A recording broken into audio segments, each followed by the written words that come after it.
What is up, gang, and welcome back to another episode of Inspired By. You might have seen a couple of weeks ago, I was comparing the Retro Fire plugin from Waves with RC20 Retro Color, and then I was also looking at the free devices like Isotope's Vinyl. In that episode, I quickly teased the HC20 Color Fire, which is my little play on words, and how you can recreate Isotope's free vinyl tool with just the devices that you have in Ableton. I mentioned that that device was free to download at my Patreon. You don't have to sign up, but as bonus content, there was the first episode of how to create racks, use macros, and create presets of your own as well to speed up your own workflow. That's been on the Patreon a little bit, so I figured I would give it to the guys at YouTube. So here is that episode.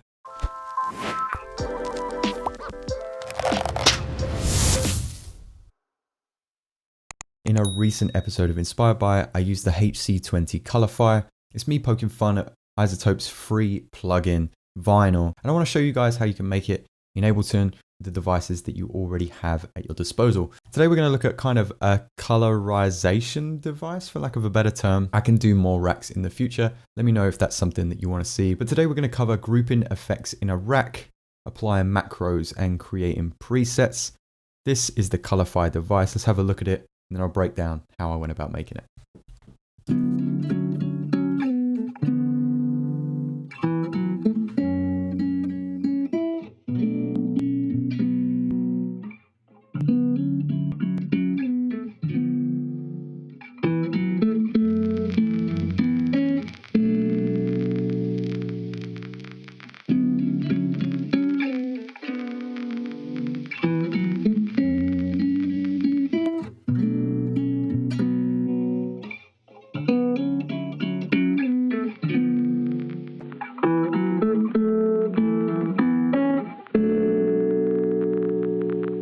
Okay, so let's look under the hood of what this device is. As you can see here, I've got a few devices going on. We've got the vinyl distortion, utility, EQ8 pedal, the cabinet, frequency shifter again, utility, and a limiter. We actually don't need this limiter here in the master, but it's from that previous episode you might have seen on YouTube. So we can actually get rid of that altogether today. So firstly, how do I go about creating a rack device like this? So what you want to firstly do is type in rack, and then in audio effects, grab audio effect rack. It'll look something like this. And the first thing that you want to do is grab your first audio effect. So for me, I chose the vinyl distortion. I turned these two parameters off, and then we moved on to utility.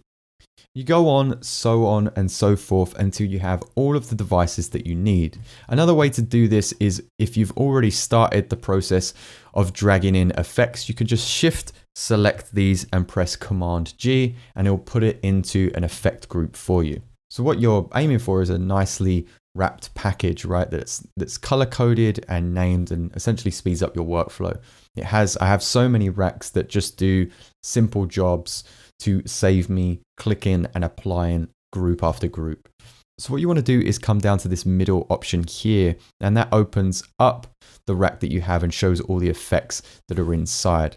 I'll open up the vinyl distortion and then walk you through from front to back what each of these macros do and how you set up a macro as well. So with the vinyl distortion, you can see here, I've got this pink knob here, and as I turn that up, you can see the volume adjusting for the vinyl, and it's got a little green node there, which means that I've set that to a macro tool. So how do you do this? Well, you notice that I've got random here, which could be good for creating presets. We'll come back to that, but we've also got map here. If I select map, I can choose one of the knobs or one of the buttons inside that device and map it to one of these tools. You'll notice that the bypass options are also greened out, so I can select them for on or for off. And if I open up another device, then you'll see that these little parameters turn green as well. So all I did was select vinyl. I click that, it shows that the corners are selected, and then I select map to that particular knob. You can see that this one says unmapped because I've assigned it to that knob. The other way that you can do this is right click that particular pot that you want to control and then go to map. It's easier to name these, I find, in the first place and then map them after, so you don't get confused along the way. So in this tool, I've mapped our vinyl to the crackle pot of the vinyl distortion. We've got utility here, which is my gain, And you'll notice that it's at minus 35 dB because I've got another utility tool at plus 35 dB. As I up the gain, this will go down to minus 20, not minus 35 because I don't want it to have no effect, but it'll go down to minus 20. And we're making sure that we don't distort with this limiter, which is already at plus 5 dB. It means that when new users use the device, they kind of hear a benefit just to using the parameter on its own in its default position. Look out for that with a lot of future plugins that you pay for. Sometimes they just add volume from the get-go so that you hear it as louder, being better. From there, we've got drive, which I've used in pedal. So as I up the drive, you can see that the dry wet is going to 100%. And I'm just taking out some of the bass, some of the treble, leaving the mid there. And we're set at the fuzz setting with the output at minus 245. This is nice to combine with the gain, which is why they're color coded.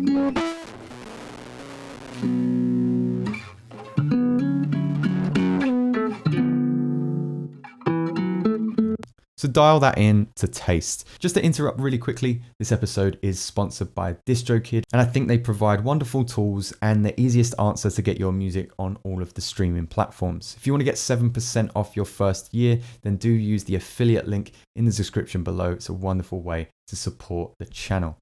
Let's get back to the episode.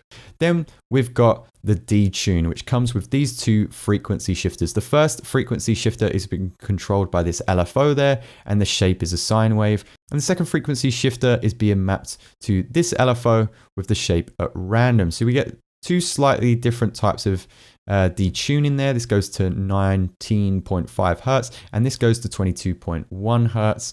And as we turn that up, we're going to get different rates of this kind of wobble effect, which in stereo creates some nice kind of detuning. I like to have it between 70 and 90.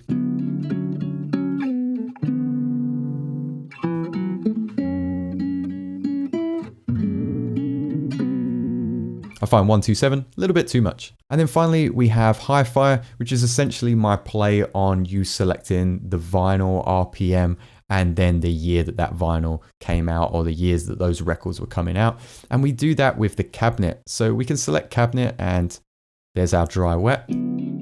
So again, we're just right clicking that and mapping, and I'm right clicking that and mapping that to the year. So instead of the year, we're essentially just choosing a speaker type. It's kind of cheeky. And then the easiest thing is obviously our EQ8. We've got a low pass filter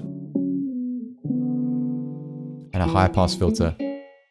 You might wonder, why does it stop at the place that it does? So if we go to map, we can actually dial in the minimum and maximum. So I actually wanted this to stop at, I believe, 90. So we go to our high pass filter and we've got, 80 hertz, sorry.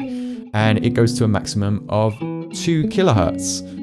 So we create a parameter where if we turn that pot to 100%, there's going to be a point where it stops. We can also invert these if they're easier, and we can invert that range. So if we wanted to turn the pot up, but the high pass filter moves down into the lower regions, we can do that as well.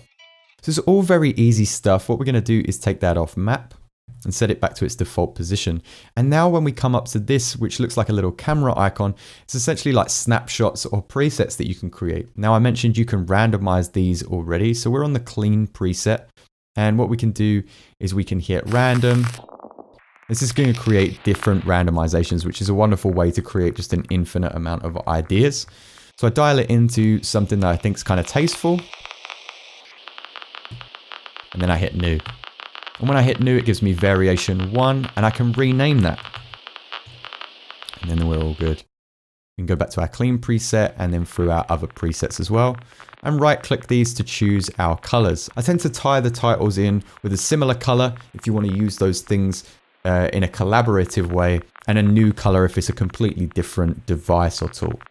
Guys, I hope that was helpful. If you want to see more racks in future, how to make them, or anything else that might be considered bonus content on the Patreon, do let me know, and have fun with that HC20 Colorify device. Enjoy.